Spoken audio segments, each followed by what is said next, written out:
This is Base Hit Ball 4.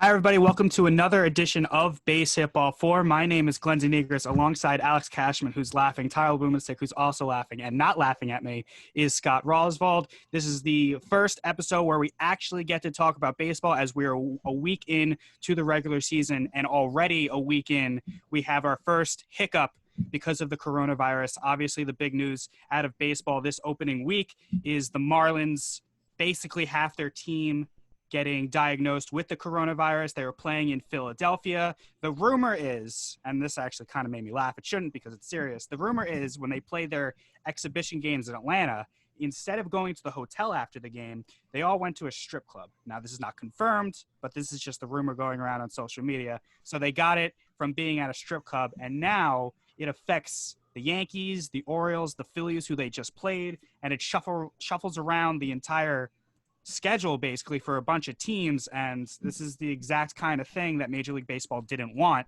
because now the Yankees need to change their schedule to play the Orioles. The Phillies need to quarantine until Friday. Who knows who or when the Marlins are going to play? They have to change their entire roster basically. So it's just not what you want if you're Rob Manfred in Major League Baseball. All right, I'm going to start with this because, Glenn, I think that a lot of people, and I think including yourself, have fallen into the media trap. What's the media trap? Which is that this is a disaster and everything's spiraling out of control. But in reality, do you think that? Because I literally just said it before we went on the air. I do. Okay. Yeah. That's where you got the idea from. Okay. But I truly believe everything's okay. Just take a deep breath. You know, we're in the middle of a pandemic. This had to have been expected at some point. It happened early, but it's contained for the most part. I think what MLB has done is pretty good, actually. You know, it's only been so far, knock on wood, been one team, you know, the Phillies, who had just played the Marlins very poorly, might I add. Sorry, Scott. Did not catch it. They didn't get it, so it's been contained with one team. Well, not yet. We don't know what future tests can. Well, they came out and said that were tested. They said that 6,400 tests since Friday that were administered, 0 came back positive. So I feel like that's promising. Certainly good news, but that's not to say that 7 days from now, that's when the positive tests might arise from this for the Phillies. So they're not. I don't out understand of the woods that. yet. They already got negative tests back. Yeah, well, based off what we know about the virus so far, I mean, I feel like it would be in their system at least. It doesn't take time to materialize. But it takes time to run. I read it could take up to 14 days for the positive test. And I read that Nutella gives you peanut butter, but I mean, Nutella gives you cancer. But at the end of the day, I just totally botched my. The hell was kind. My point is that not everything you read is true. All right. So at the end of the day, MLB has done a good job. It's been contained in the Marlins organization. Hopefully everyone comes out okay with it, from it, and we can continue on. But when you have a season like this and you're not in a bubble like the MLB is, you have to expect some things are going to be switched around. And this is one of those things. And, you know, they're adjusting on the fly, and the Yankees and the Orioles and the Phillies are all going to adjust and play ball whenever they're told to. Whenever they're told it's safe to play ball, they're going to play ball. Now go ahead, Ty. I was going to say, take it. The classic Zoom delay. No, I was just going to say that, like, I'm just a little surprised at the way that the MLB is handling this, because, like, we took how many episodes? 3-4 episodes just, like, bagging on Rob Manfred. When this little kind of switcheroo Houdini act that he's pulling, like, as in today, I mean, when you guys are going to be listening to this, the Yankees are playing Baltimore when they weren't even on the schedule to begin with. So to be able to pull these strings and maneuver the schedule the way they're doing, like, I think this is a good thing. I think it's going to be able to kind of be sustainable throughout the year. Obviously, now it's still early and you have games to shuffle around. As this should happen again later in the season, I don't know how they're going to handle that. So that's going to be another test in itself. But as of now, I think they're doing a great job.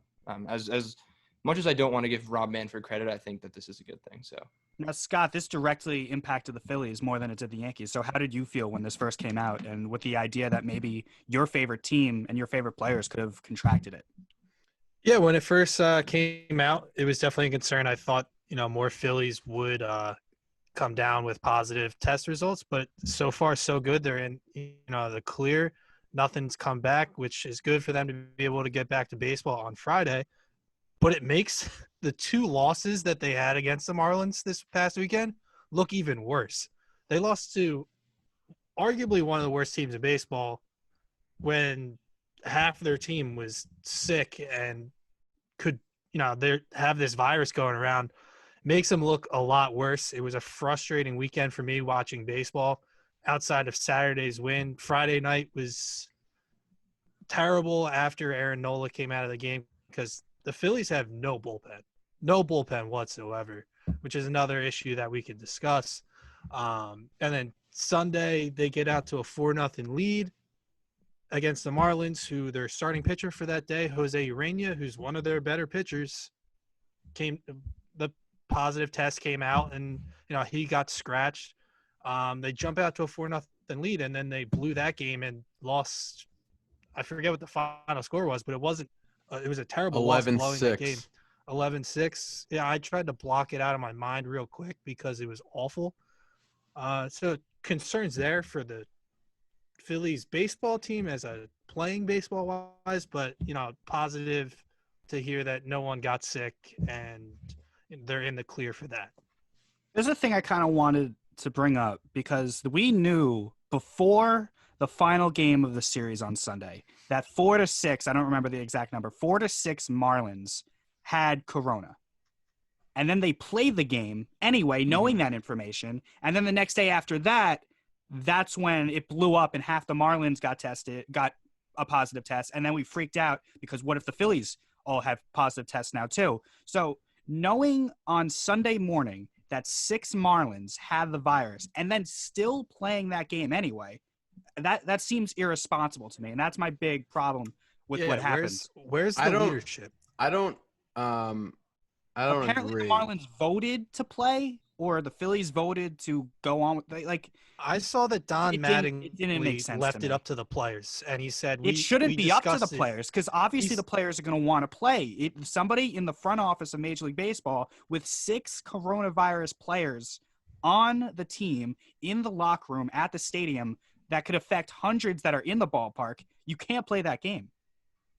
Absolutely. Looking back at it at this point, yeah. They lucked out so far with the Phillies not getting a positive test, but it could have been a disaster. The measures they put in place in MLB this season are for this reason, though. This is why they want all players sitting 6 feet apart from each other. This is why they don't want anyone touching each other. This is why they want people wearing masks.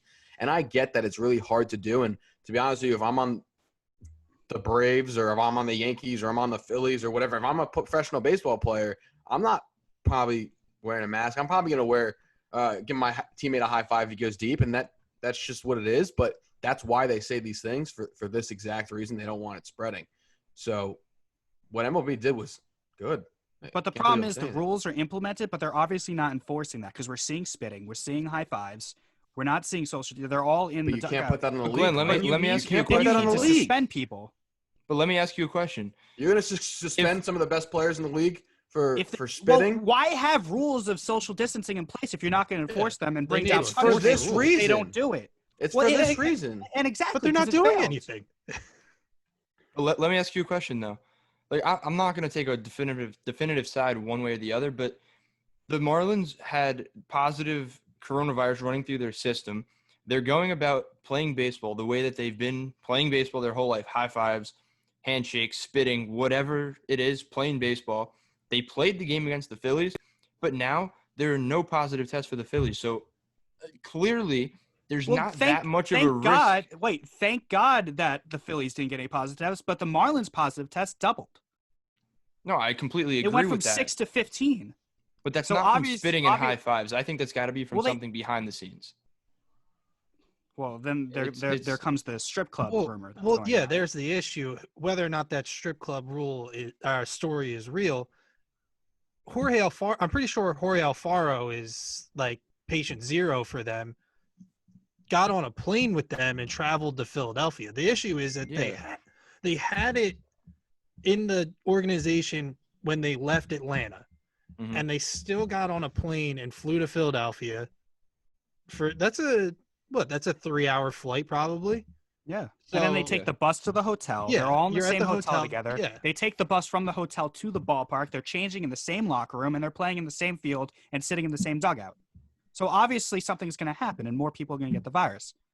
So if we're going to sit here and start condemning people, I think the correct team or organization or group of people to condemn here is the Marlins leadership. It's not the league. Absolutely. It's nothing. Absolutely. It's nothing more than that, because it's on the Marlins. They handled it so poorly. Like, back to what Glenn said before, you probably should not have played that game. And like you said again, thank God the Phillies did not get tested positive. Now, look, I have my skeptical thoughts about the testing process and the false positives and the false negatives and everything, but just taking precautions and just taking an abundance of caution under the premise of protecting the entire league and your opponents, and just basically having respect for the league as a whole.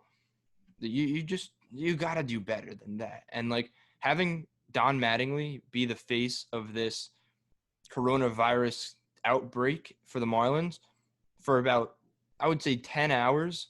What was it? 2 days ago, 3 days ago, whenever it was, is wrong. And the MLB took a long time to even come out and address that. Like, albeit it was the first issue that they had, but I don't know. Just having Mattingly say the things that he did is just not a good look for the Marlins itself. Don't you think it shouldn't be Mattingly's responsibility to have his players vote on playing that game? Shouldn't it be Manfred stepping in saying there's 6 players I have a positive question tested. then. You're not playing on Sunday. I have a question. What's the role of the manager then? No, that's above manage his the pay game. grade. That's above his pay grade, for sure. That's an ownership decision. So this is where Derek Jeter comes into place, having a conversation with Manfred. I also think Don Mattingly did a terrible job. I think he threw his players under the bus. He went out and said the players had a group chat, and they deferred to Miguel Rojas, their starting shortstop, who has been around for a while. Don Mattingly said he's their quote unquote, captain, leader of this team, and they deferred to Miguel's decision to play that game. He threw his players under the bus. Yeah, I don't know. I mean, we're gonna see the downfall of this, or lack of a downfall from this, in the coming days, but I don't know. I'm interested to see what happens, how far this actually goes.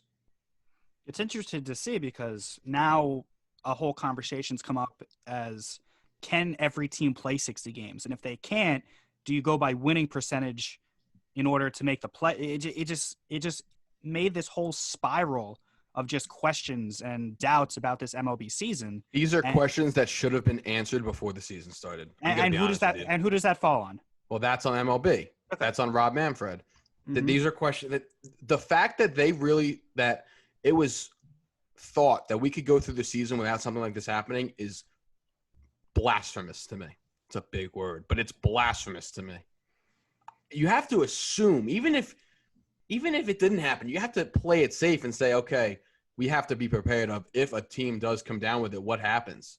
Wasn't there like a 150-page document written about things like this?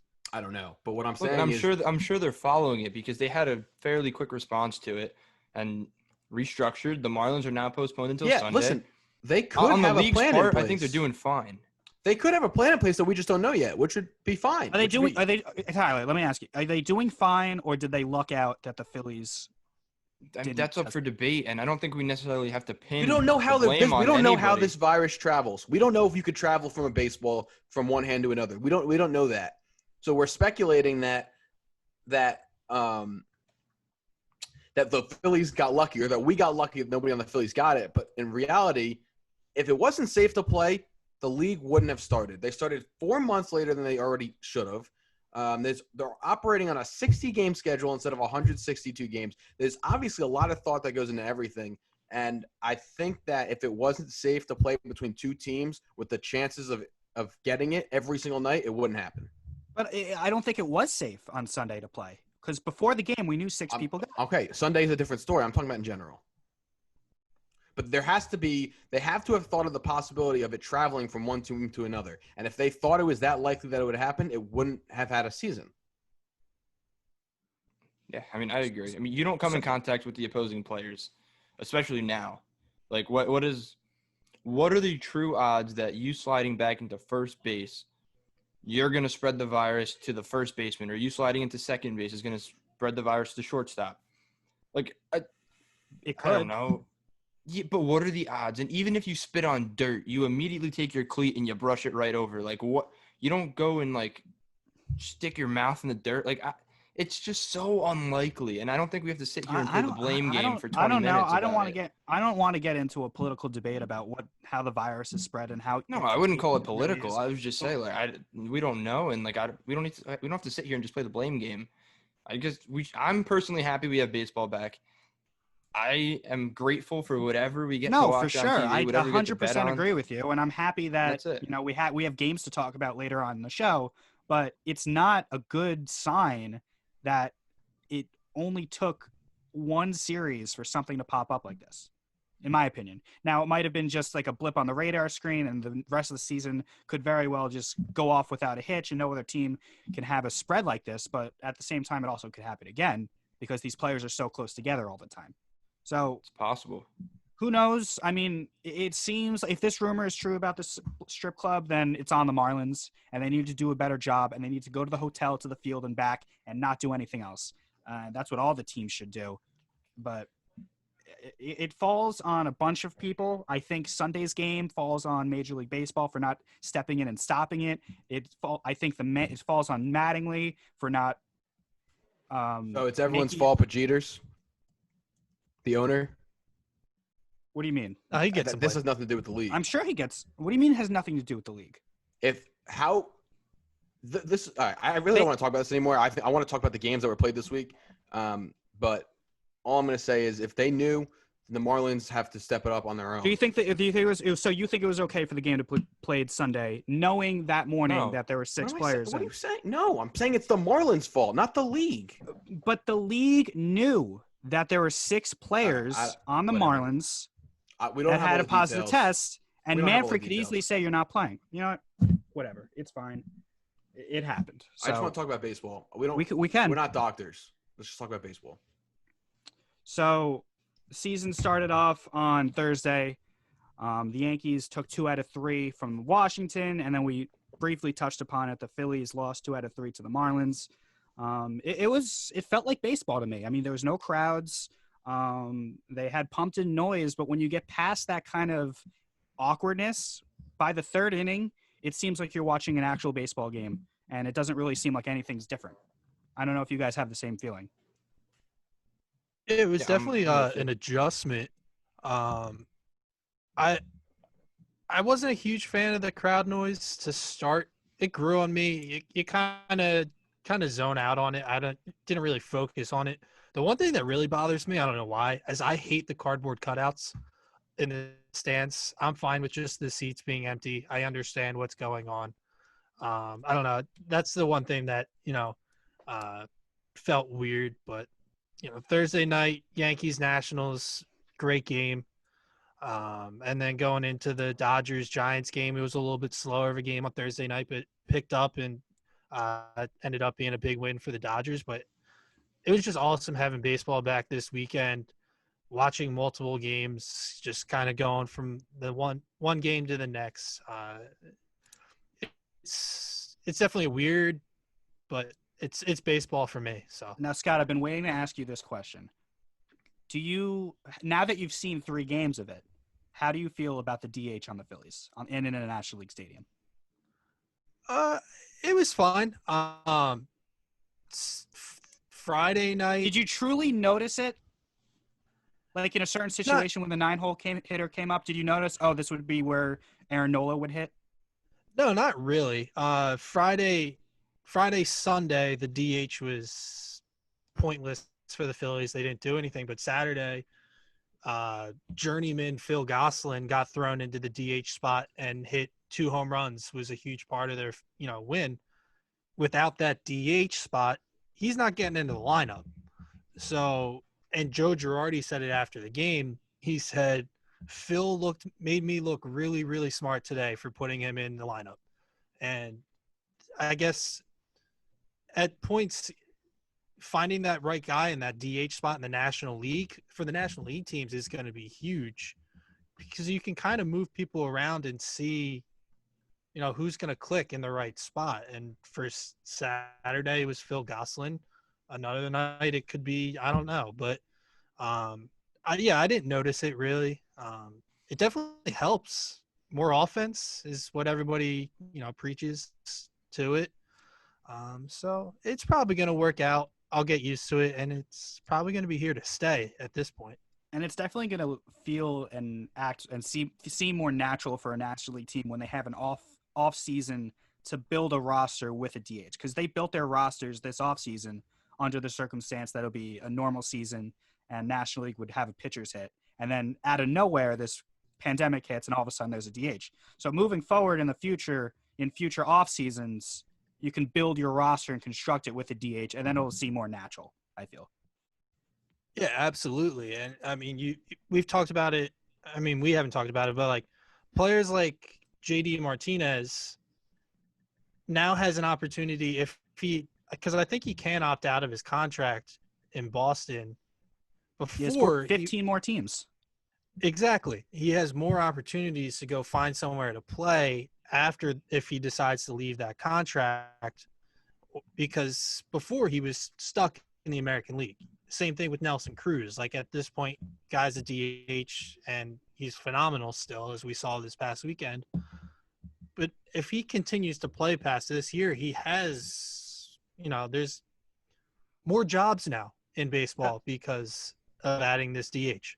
And one other thing, and then I'm going to throw it to Ty and Cash. The Mets with Cespedes, he wouldn't be able to play right now if there wasn't a DH. And now there is a DH, and he hits a home run on opening day and wins the game. So it just adds jobs, and I think I don't see a negative to it not staying going forward. Ty, Cash, your just analysis of 1 week through on the Major League Baseball season from what you've seen on the field, coronavirus aside. Look, I think it's great. It feels right to just like I've been down the shore. I'm not at home. I mean, I don't really have much to do. Like it kind of just feels timeless to me. So like, just being like on vacation of sorts and just sitting and watching baseball and having it back, it just feels so relaxing and it feels good to be back. And I mean, going off what Scott said about the cardboard cutouts, like it doesn't really bother me. Like, I think it's kind of interesting. I think it's kind of cool. Like, obviously, that they're cardboard cutouts, but like, it's not a huge deal. Like, it's coronavirus pandemic baseball. Like, it's the product on the field is the same. Like, I think it's cool. Like, and me personally, I don't really notice the crowd noise. Like, I don't really care. I'm more of a listen to the announcers kind of guy. Like, my brother's notorious for just talking through everything that's on TV, and like, I constantly like shush people because like I love just listening to the announcers and picking stuff up. So like the background noise of the game just doesn't really do it for me. Like I don't really care much. Like I don't really notice. Earlier today, like it was the White Sox versus the Indians. Like I was on my phone. I placed a bet on the White Sox. They ended up losing. They couldn't score with the bases loaded. But I'm sitting there just like pounding like the cheer button for the White Sox. Like I don't know what it does, but like I was getting involved in it, and like yeah, like it's cool. Like I'm happy baseball's back, and however long we get it for, hopefully it's a full season. Yeah, I'm cool with it. I'm ready. Good baseball. I mean, 10th inning thing is not as bad as I thought, to be honest. It's weird. It's not Major League Baseball, but I thought it was pretty cool, and both teams get a shot. So, hey, why not? You got to execute, and it really stresses the importance of having a good back end of your bullpen. Now, Cass, you work for the minors, and both Major League Baseball and the minors are doing different things for the extra innings. So, what were your thoughts on the extra innings this weekend? Well, I didn't get to watch a lot of MLB baseball. We have games Thursday through Sunday, so I caught a few innings of Yankees baseball. I caught a few innings of Braves baseball. I'm watching the Braves now as we speak, but it's obviously nice to have it back. When it comes to extra innings, the minors had that guy on second rule last year, and as I've mentioned on here before, I thought it was pretty cool. I don't know how I feel about it permanently, but I did think it was cool. It's a lot of focus on the managers. You got to be able to manage well, and like Tyler said, a big having a good back end of the bullpen is really important. You're pitching with a lot of pressure from the get-go. So I think it's really cool. What we're doing this year in our league is instead of extra innings, we got a home run derby, and it actually went to a home run derby on opening night for us. We played Miners played the Cardinals, and on opening night it was tied. I believe it was 4-4 going into the home run derby, and an L screen was brought out, and the Cardinals hit first, and you get to pick any player you want, have 5 swings. He went 0 for 5, hitting any home runs. So the Miners then got to rebuttal, and they picked anyone they want with 5 swings. And on the second pitch, he blasted one over the left field wall, and it was really cool. The fans seemed to like it. It was something different, and it's something that we just don't want to have extra innings because, it's a shortened season. It's something different we wanted to try, and we don't have a ton of pitching on neither. All 6 teams, really, none of us has a ton of pitching. So taking a little bit of stress off the arms is definitely a good thing. So in the box score on the final score, it's 5-4. It was 5-4. Yeah. So if the opposing team hits like 4 home runs and then you guys hit 5, would it have been 9-8? Like yes, each I believe one count? so. Okay. Yeah, I believe so. It's like a shootout in hockey.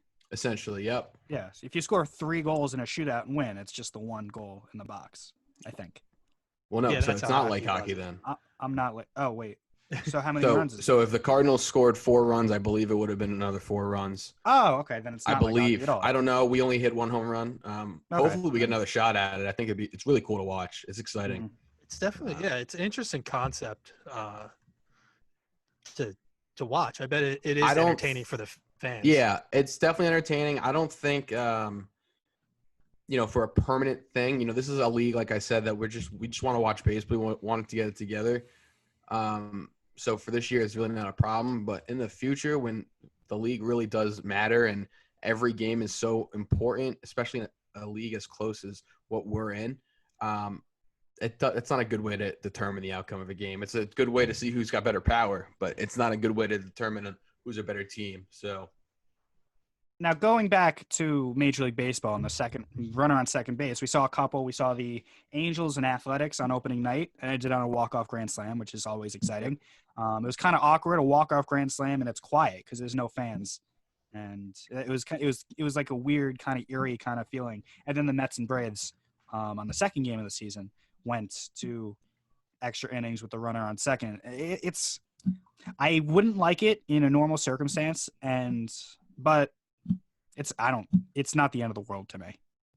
Now the Yankees are going to lose a game in extra innings this year. I'm going to freak out. I'm going to say I hate it and that's stupid, but then they'll win one using it. But then they'll win. I don't think it's fine. Now I thought it was interesting. Before the season started, right before, and even during the season, I think Mike Clevenger on the Indians said something about how they hate it. It's really not fair to the relief pitchers, and it's not fair to their ERAs and their not an earned run. Line. Oh, is it not? It's not. No. Because that runner's placed there. Never mind. So. But it puts them in a rough spot. It's a rough spot. I mean, if I was a reliever, I'd despise it. I wouldn't like it. Oh, absolutely. I would hate it too. In that first night, we saw the walk-off grand slam by the A's, but in the top of that 10th inning, we saw horrific base running from public enemy number 1 in our group chat of Shohei Ohtani on getting thrown out at third base on just a horrible baseball on a ground ball to first base. You never see that throw, and he was out by a mile. And then terrible pitching from the Angels in the bottom half to load up the bases for Matt Olson to hit that bomb. But then it was great on Saturday when the Mets blew the game. Edwin Diaz, who's been horrific for the Mets since they've gotten him, blew another game. Can we talk about him really quick? Can we talk about him later? Because he's one of my losers. Okay. All right. We can do that. But yeah, he stunk up the joint, and then in the 10th inning, the Braves just kind of started hitting the baseball, and they kind of blew the game open, which was pretty cool to see. Yeah, I would agree. I don't love its concept. I really hope we don't see it in the future. I'd like more traditional finish to the game. I would be more on board with it if we started it in like the 12th inning instead of right away. Like play 2 extra innings normal, see what happens, and then go to it. I mean, the whole point of it is to get people out of the stadium. So I feel like the sooner they do it, the better from a public safety kind of standpoint. But yeah, it would probably be better 12th and on. But both games ended in the 10th, and I think the Rays and Blue Jays also had a no shooting game, ended in the 10th inning. So it's work. The purpose of it is working. Cash, I'm sorry I yelled at you. We can talk about Edwin Diaz and how bad he is. It's all right. We can talk about it later. It's No. all right. All right, I gave you the option. No. It's fine. Other performances we can talk about. We can talk about the Yankees series. Giancarlo Stanton in the first two games hit absolute bombs in both games. And A-Rod said this on the opening night broadcast.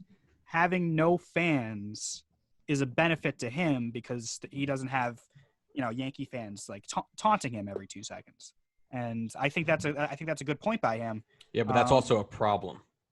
Yes, it is a problem for future years when there are fans, but first two games, tremendous production from Stanton. He got a clutch hit in opening day after the home run to drive in a run.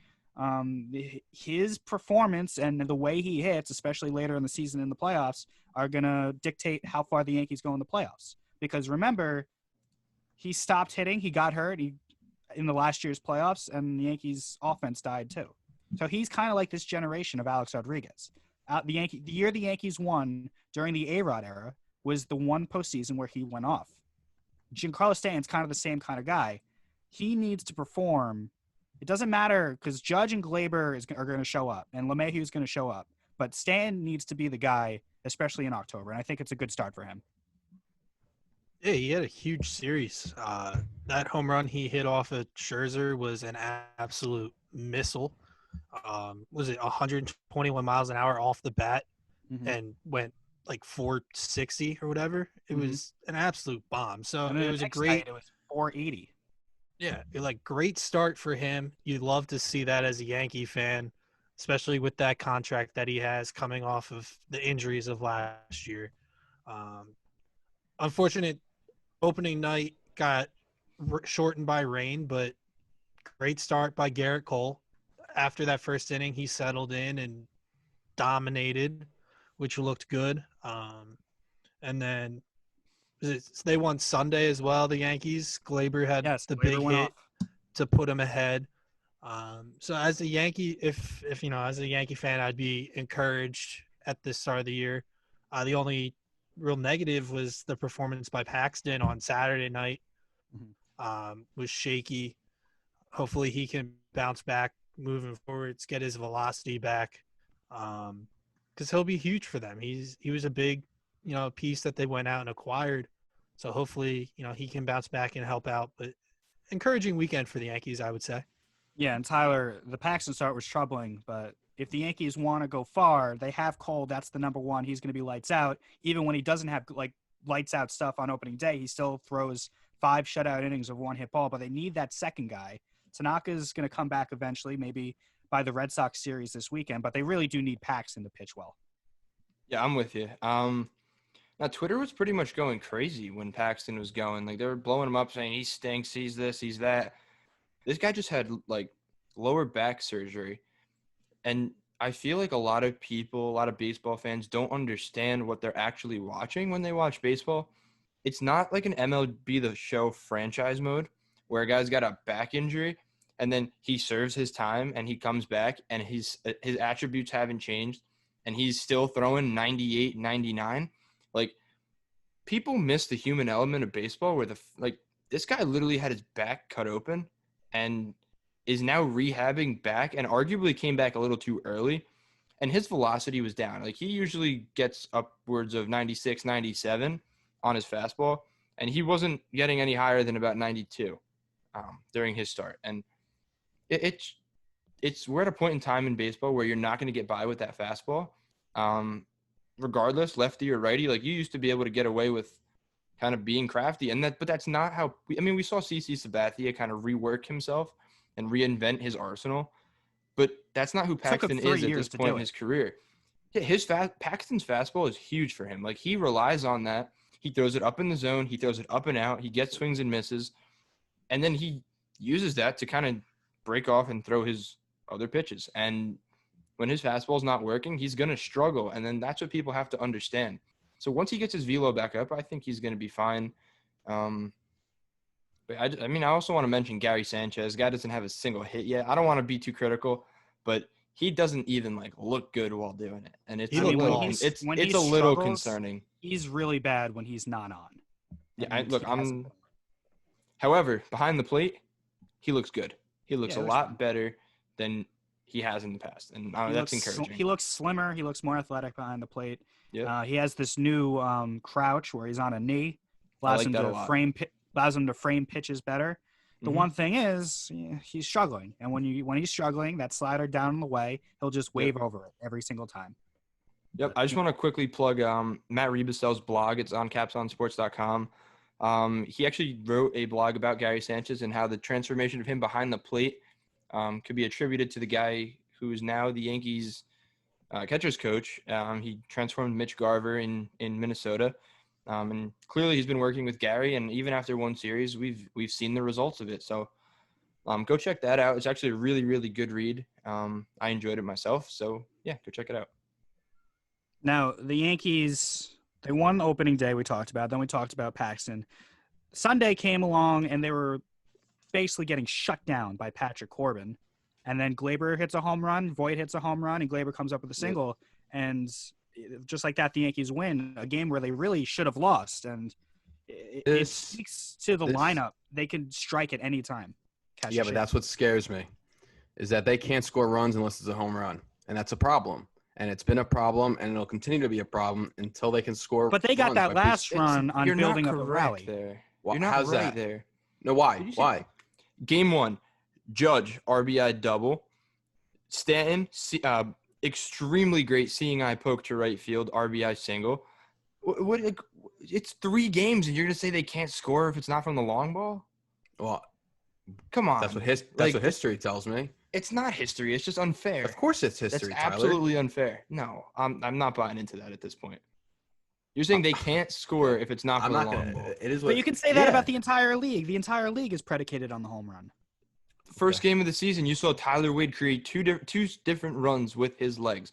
One, scoring from first on that Judge double to left field, which is unbelievable. I was shocked that he was even rounding third. Like, they showed the camera angle, and I thought he was just rounding second, going to third, but no, he was scoring. And, like, these are the little things where, like, they win baseball games, and the fact that you're saying that the Yankees cannot score runs if it's not for the long ball is just wildly unfair. Okay. That lineup is deep, and they're not only going to hit home runs. Okay. I'm just saying. I want to throw one more note out there from opening night for Yankees Nats. It was the most viewed baseball game in 10 years, which was huge. 4 million people, I heard. Which is awesome for Major League Baseball. Unfortunately, it was shortened by the rain, but that's a huge thing to have a huge viewing on a Major League Baseball game. Hopefully they can kind of keep that momentum. Obviously, they're not going to get that every single night, but and pretty soon other sports are going to start again. Yeah, exactly. More competition will be coming with the NHL starting up this week, NBA starting up this week. But that's a big moment for Major League Baseball. I want to also go to one more thing. Ty mentioned something about people not being able to get by on craftiness. We did get to see that, though, this weekend with Kyle Hendricks in Chicago. Fantastic. Unbelievable. Phenomenal. That was really fun to watch. Complete game, 3-hit shutout on opening day. You don't see that very often. You could liken him to a Greg Maddux. The performance was phenomenal. The guy was lights out 2 years ago. He struggled last year. But to see it's not a bad team he did it against, too. The Brewers are a good team. Brewers are a good team. So to go out there on opening day to pitch like that, absolute amazing performance from him. We saw it today also. I mean, yesterday, if you're listening to it on the day the podcast drops, but for the Indians today in the matinee, I think it was a 3:45 game, Aaron Savali, I don't know how to pronounce his last name. He didn't throw a single fastball until his 38th pitch of the game. He ended up throwing crazy. He ended up throwing up in the high 90s pitch-wise, and he was solely relying on cutter, curveball, changeup, the entire game. That's it. Yeah, And he got it's pretty by, awesome. and was he he's pounding effective. the zone with strikes, or was it pounding the kinda corners like you would not believe. Extremely frustrating as a hitter when somebody's not throwing hard at all and you still can't hit and you're extremely off balance. Yep. It's worse than getting blown away by a 100-mile-an-hour fastball because you can respect that as a hitter when 100's coming at you. But when it's like 86, 87, like Hendricks, you walk back to the dugout. Like, how the hell did I not hit that?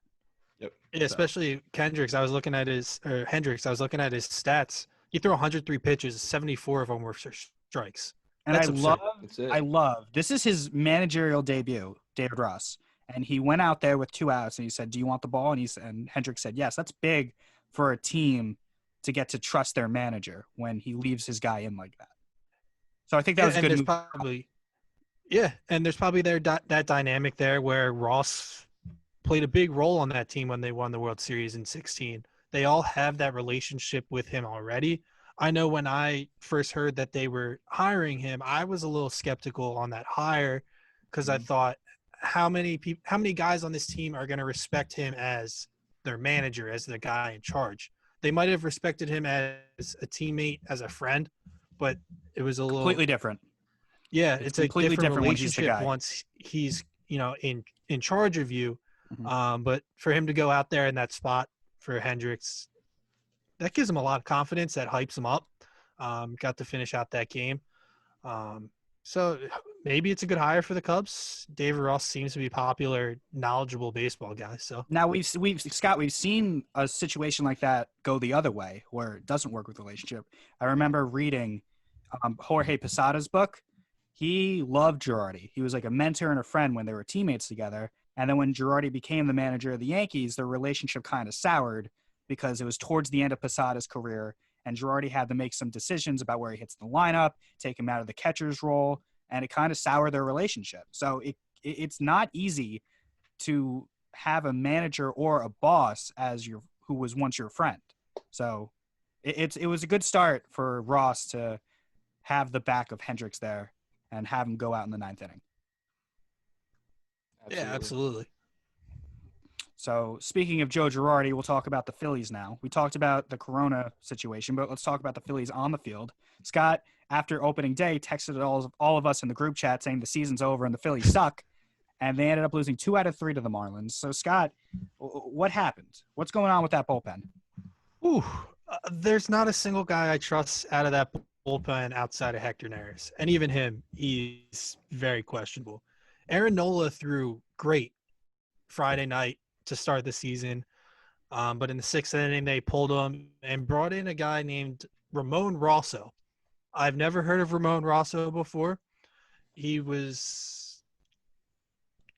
came through the system. He was released after 1 year in the Dodgers minor league system, and I thought to myself, once I saw that, if the Dodgers don't believe in a guy, why should the Phillies? Because if the Dodgers are going to let a guy go after 1 year in their system, they have one of the best farm systems in baseball. There's clearly something that isn't great about this guy. He came in, couldn't throw a strike. Then they brought in a couple other guys who just they're showing their stats from last year, 9 ERA, 6.7 ERA. It's like they decided to go with youth in this bullpen for this season. They had some veteran guys in their bullpen that during the camp that they let go, which I'd much rather have. Could have gone out and signed people in the offseason. They spent no money on the bullpen. It's just bad. It's really, really bad. And when the team doesn't hit, it doesn't help. So it was a frustrating weekend. On Sunday, they had the bases loaded 3 times and scored 0 runs. That's unacceptable. You can have that happen once, but you can't have it 2-3 times. And I believe the big guys were up too in those situations. There were a couple Harper and Hoskins both walked both times to load the bases, and then like JT Realmuto got out, and I know Didi lined out to center field in one. Yeah, it was just it was so frustrating to watch them not be able to come up in big spots. At one point, the Marlins had a guy in who'd never pitched above single-A baseball, making his major league debut, and the Phillies could not score off of him. That's troubling for me. Now, do you But- think it's an isolated incident, or do you think that's a problem going forward with the hitting, with the offense? Well, Because you look at their lineup, they have dudes that can rake. yeah, historically, the Phillies have always done this to me. They don't hit with runners in scoring position, but those are different teams. Those teams are gone. This is a new lineup. Didi Gregorius was phenomenal this weekend. He lengthens the lineup. Harper, Hoskins, Real, Muto are gonna hit. McCutcheon, Segura. McCutcheon's coming back off the ACL injury, so he's not 100% yet, I don't think. But yes, Gene Segura was a nothing this weekend. But it's a good lineup, so I'm hoping that it's an isolated situation. I kind of hope that Joe Girardi went in there and lit a fire under their ass after this weekend because they stunk. They definitely embarrassed him with the way that they performed. So I'm hoping it was isolated, and moving forward, Friday against the Blue Jays, we see a new team and we start the season fresh. We get to think about things and we get to restart a little bit here. Yeah, I think the offense will be fine. I think the bullpen is the issue that you need to worry about going forward the rest of this abbreviated season. Going around the league a little bit more, Cash, Tyler, whoever wants to jump in, go ahead. Any other headlines strike your interest this week? Any other teams? Not necessarily. I mean, if nothing I haven't touched on already in this Yeah. episode. Actually, and I'm not trolling. I didn't actually think he was this bad, but Shohei Ohtani really struggled. This is gonna. Light a fire under a tie. All I said was I'm not trolling. He struggled. He didn't get an out. He I'll gave up 4 happily runs. troll. I'll Go happily do for it. it. Go. I mean, Yeah, he definitely struggled. He struggled On big time. Sunday. Yeah. But we can't Glenn deny asked the me what talent. Glenn asked me what surprised me, and I said what surprised me. That's Yeah, it. it was surprising. The talent is there. We can have that argument another time. But yeah, he definitely struggled. It wasn't a good performance for him. His first time out since 2018. That is a fact. I didn't side because I disagreed with you. I sighed because I just had like this like flash in my brain go off that's like, oh, we just had an hour and a half episode and we're about to go down the same road again with this argument. No, I'm just. It was rough. I mean, it wasn't a good performance. That's all I'll say. Everyone knows my opinion on him anyway. Just like Paxton, I mean, he's coming back from. I mean, the last time he was on a major league mound was 2018, and like these things happen. And he wasn't facing a bad lineup either. I mean, the A's are the A's. I mean, they were struggling to score runs, but I mean, he couldn't find the strike zone. I think it was more of a control thing. His velo was down. I don't know. Once these guys get built back up, I think him and Paxton will both be fine. I have the He's gotta be fine, or the Angels are actually in trouble. I have the standings in front of me because in a season like this, you can look at the standings only a series in. A team that really surprised me. Only this season, Glenn? Yeah, that's true. I look at the standings on opening day every season. See, a team that really surprised me this week was the San Diego Padres. They played really good baseball. I don't know if you guys stayed up to watch any Padres action, but they have some good players. They have Fernando Tatis Jr., they have Hosmer, they have Machado. They took 3 of 4 from the Arizona Diamondbacks. I think that's a team you got to watch out for in a season like this. I'm with you there because I bet the Padres tonight. I think they just have that like spark. They just have team. a vibe to me. I can't explain it. I'm not sold on their pitching right now going forward, especially against the top teams in the West. But they could make some noise, and especially with this playoff format with 16 teams instead of 10, they could easily sneak in my opinion, because other teams that are in the running for that wild card series or whatever you want to call it this year, a team like Philadelphia or Milwaukee, those teams really struggled this opening. The Mets, they really struggled this opening weekend, and the Padres looked really, really good. And on that note about the Padres, Eric Hosmer has struggled since he got to San Diego, and through a series, he looks good. He looks like he's back to Royals Eric Hosmer, World Series run Eric Hosmer, and that couldn't be more important for that team to have a lefty bat like that to kind of split up not that he bats in between them necessarily, but to just kind of add some diversity between Tatis, Machado, even the addition of Tommy Pham. Like, he showed some flashes in the Rays. Like, you need a good lefty bat like that. And they lost their big guys, their power guys like, what's his face? Hunter Renfroe, Franmil Reyes. Like, these guys are the ones, they hit baseballs out of the park, and we need more power in San Diego. And I think that's something that Hosmer can bring. He's a gap-to-gap guy. He can put the ball out 20 times a year. So it's pitcher's park, but I think it would be good for baseball if an NL West team not surpassed the Dodgers, but gave them a little bit of a problem. And I think in 60 games, the Padres can do it. I like their squad. Moving on throughout the league, a team that did not look good and it made me very happy was the Red Sox, losing 2 out of 3 to Baltimore, of all teams. They look terrible. Other than Evaldi, they don't have anyone to pitch.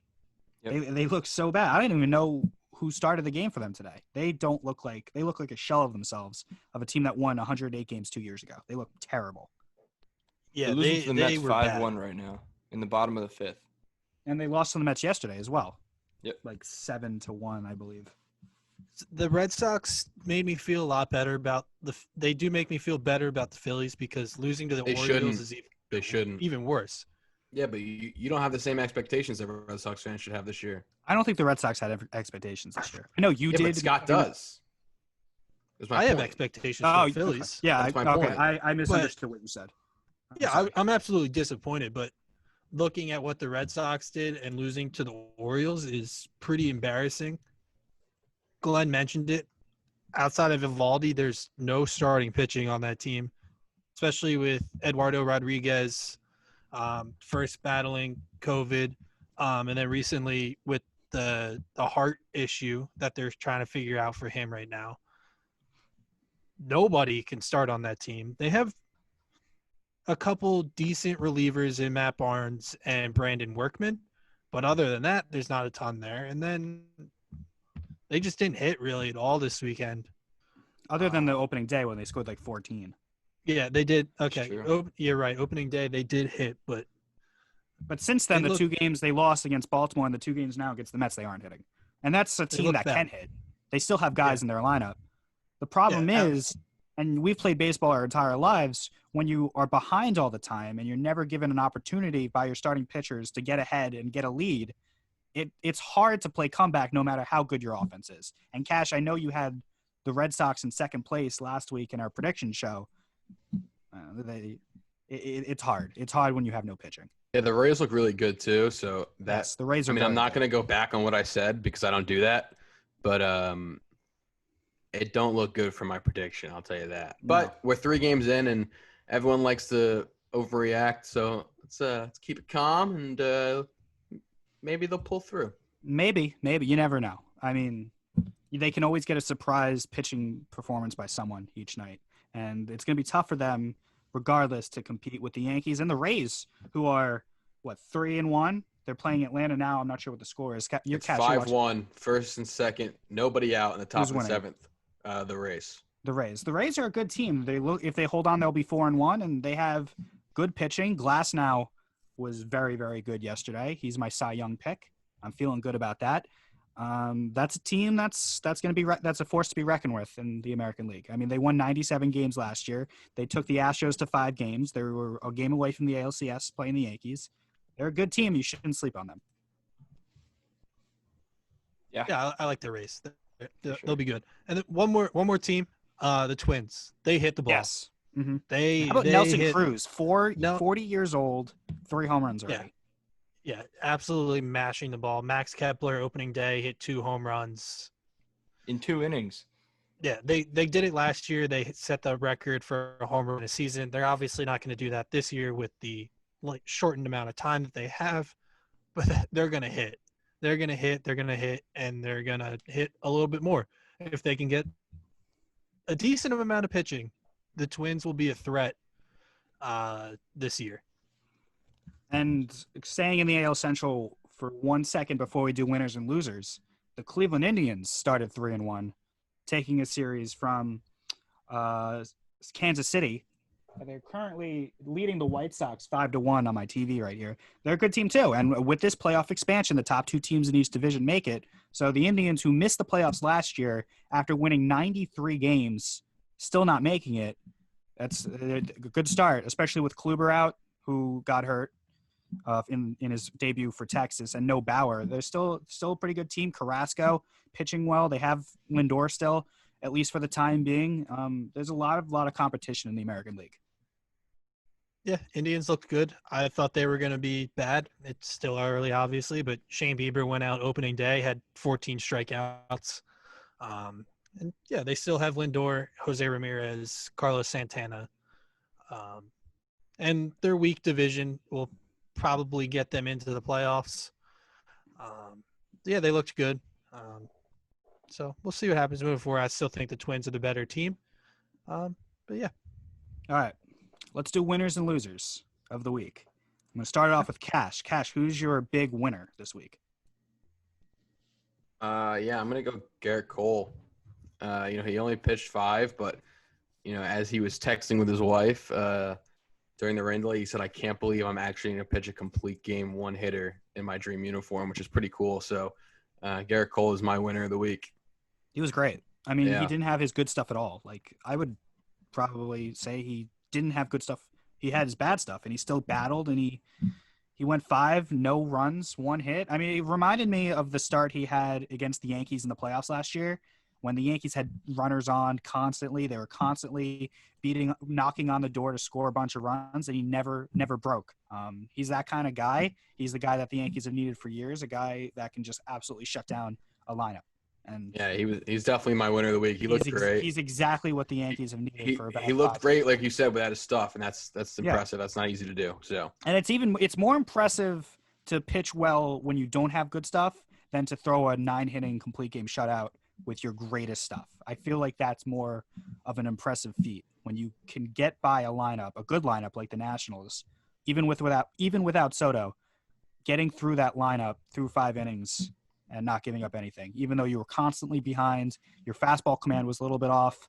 He gave up a home run to Eaton in the first inning. He never, ever let that bother him, and he pitched really well. So he's a big winner. Thanks, Cash. All right, Tyler, who's your winner? My winner of the week are baseball fans collectively. All right. We got some baseball to watch. I touched on it enough in my little recap spiel from a fan's perspective earlier in the episode. But yeah, look, it's just good to have something back to watch, and I'm glad. So we're all winners this weekend. Scott, who's your big winner? I like that pick, Ty. My winner of the week is Daniel Bard. Yeah, okay. Got yes. his Very good. got his Good pick. First win in the major league since 2013 or 2012. First appearance in the big league since 2013. I wrote down some stats. He fell apart in Boston. We all know that. He went down in the minor leagues. At one point, he pitched a third of an inning over 4 appearances and faced 18 batters, walked 9, hit 7 of them, struck out 1, and then got a line out, and had 13 earned runs in that third of an inning. Does anybody know what his ERA would be? 99. 175.5 ERA. Oh, God. I didn't even And know then- it goes that high. I thought it just went up to 99. And then the last 2 years, he's served as a mental skills coach for the Arizona Diamondbacks. I was reading, he was throwing with those guys, and he felt like he had it again. Worked his way back, made the opening day roster for the Colorado Rockies. Pitched an inning and a third on opening day, got a strikeout and a win. Great for him. Journey back to the big leagues and looked good. He threw 20 out of 25 strikes, was touching 99. So Daniel Bard, my winner of the week. That's great. That's a great story. I mean, so many people would have just quit. I would have quit. I feel like everyone in their right mind would have quit. He never did.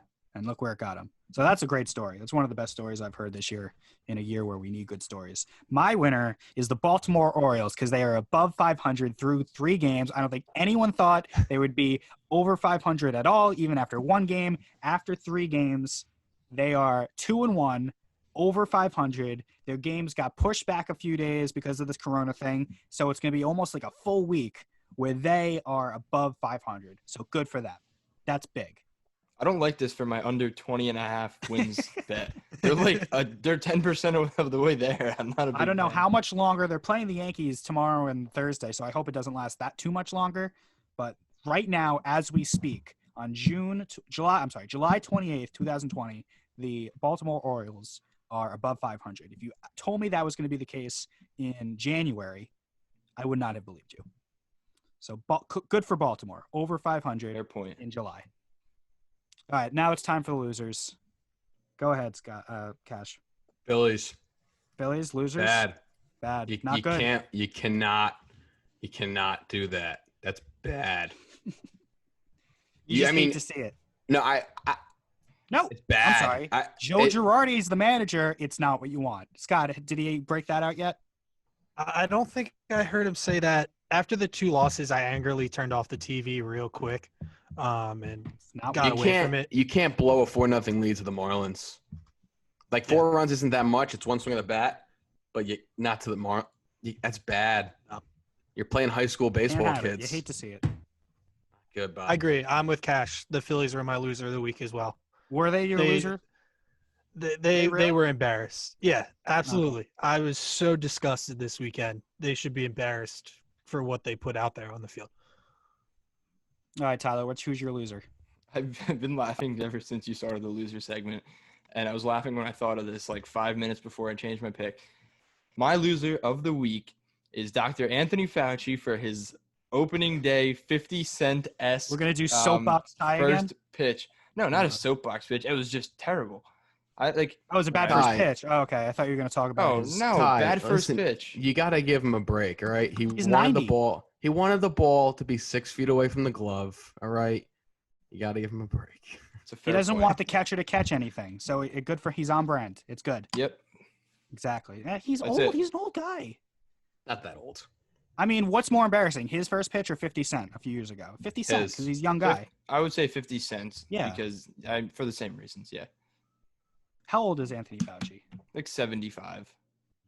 Come on. You still throw it relatively close to the catcher. All right, you know what? When you're 75, I'll throw a baseball better than that. I promise you, Glenn. I can't. I 100% promise you. Do you want to bet? I bet you I can touch 60 when I'm 75. Okay, I'll take that bet. All right, let's do it. All right, come on. Record. I'm gonna puke. Okay, that'll be, 40 years from now? Yeah, give or take. Okay, 40 years from now. 42 years from now. We're gonna 37, but try we're again. gonna meet up. Oh, no. I don't care. No, no, we're both wrong. Forget it. Let's whatever. Regardless, a long time from now. You guys are 22? Yeah. 23. 23. And you're going for 75? I thought it's 53 years. It's 53 years. Come on, guys. I told you this morning I wasn't good at math. Was not good at math. All right, if any future employer watches this, I swear I can use a calculator. Oh, big accountant guy. Can't do math. My loser is Edwin Diaz. We touched upon it before with Cash. Edwin Diaz saved opening day for the Mets and then was a strike away from saving the second game, and Ozuna took him deep, and the Mets ended up losing. This guy cannot be the closer. He can't. And yesterday against the Red Sox. What's the story? Why do they keep running him out? Yesterday against the Red Sox, they had Lugo close the game in a 7-4 game. And this guy can't close. Why do they keep running him out there? Because, I'll tell you why. Because Brody Van Wagenen's big legacy trade is the Cano and Diaz trade to Seattle, where he gave up that top prospect. What's his – Scott, you know his name. Jared Kelenic, who seems like a stud in the making. So Brody Van Wagenen's under a lot of pressure for these two guys to play well, and Cano and Diaz have not. I can make him my loser too, but I'm not, because it looks like the Mets are going to take the first two from Boston, so I can't make all of the Mets losers, even though I want to. But this guy Diaz cannot close, and they have a pretty good alternative in Justin Wilson, a Dylan Betances, a familiar who's been a closer, or Lugo, who closed yesterday. The experiment for Diaz has to be over. He cannot close. He can't do it. I'm with Absolutely. He stunk last year. He still stinks this year. I lived with a bunch of Met fans in college. The they get so nervous every time he comes in the game. They get nervous when Familia comes in the game, but I think Edwin Diaz is taking it to an all new level for them. I sent this in the group chat on opening day when he had to actually close the game and got the save. I fully expected him to blow it. That's not the feeling you should have when your closer's on the mound. No, you should feel confident. You're that the game's shocked over. when he converts the save. You're completely and utterly shocked. That's not good. He can't. He was very good in that 1 year he had in Seattle, but ever since Brody made that big trade, bringing in a ancient Robinson Cano and this guy, terrible, awful. Can't do it. So those are our winners and losers of the week, and it was a good segment. I like the segment. It was a good segment. Does Cash have an enemy? Oh, do you have an enemy, Cash? Yeah, I Good. do. Please tell me. Don Mattingly. Oh, God. He couldn't take the opportunity he had to shut his team down. He had to throw. If you're gonna, I didn't know about him throwing his guys under the bus until you said something. Because like I said, I was working all weekend. I didn't see that. That's bad. That you don't want that as a manager. You don't want. Why would I want to play for Don Mattingly? He's gonna throw me under the bus. He should be taking the blame. Don Mattingly's a fraud. That's a shame. Fraud. I like Don Mattingly. He's a great a Yankees Yankee. legend. That's great, but as a manager, he's a fraud. I mean, didn't win with Los Angeles, hasn't won with Miami, obviously. But I don't know. That's my enemy of the week. Did you want him to stop the game on Sunday? Is that what you wanted him to do, or just the? If he knew about the coronavirus outbreak, then yes. Everyone did. We all knew. That's the whole thing. He should have put a stop to it. All right. One last thing here in BASEHITBALL 4. Very exciting tonight. Actually, 5 minutes ago it started.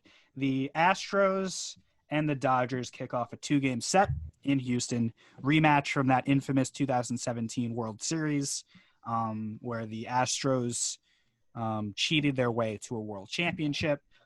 Thoughts on that, or any over-under on how many Astros get hit? What are your thoughts? I hope somebody gets hit in the helmet. I do. I hope someone gets hit in the helmet. Well, they have Dodgers. Walker Buehler, so that's not the guy in terms of velocity that you want to get hit in the head with if you're an Astros player. Good. Hit him hard.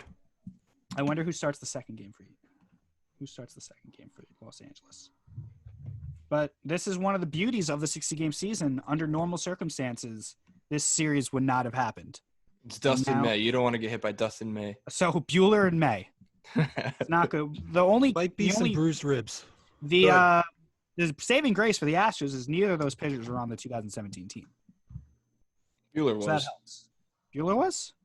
Yeah. I thought he came that up was in his 8. rookie year. I thought Buehler came up in 18. Okay. Then You they might might. be right. Let me look it up. Let's Buehler, see. Buehler.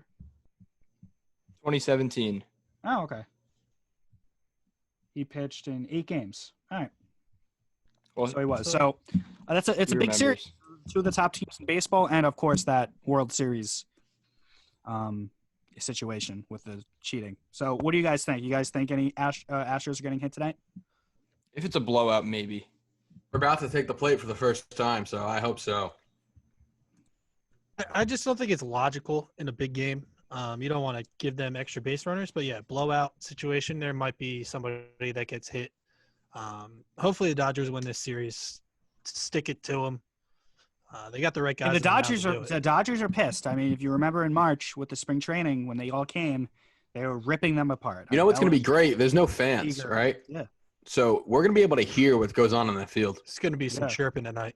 Yeah, it's going to be great. There's going to be some hot mics on the field tonight. So that's very exciting. On Fox Sports 1. Thank you for telling me that, Cash. I would have been very upset. Scott told you. You're I just welcome. laughed at you. Oh, Scott, you told me. I You're was welcome. so mad.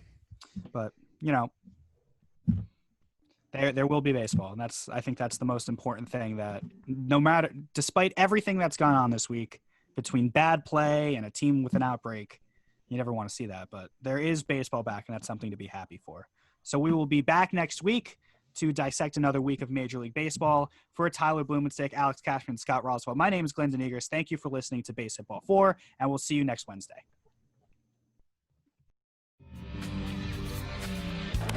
That one's drilled deep to left field. Going back choice.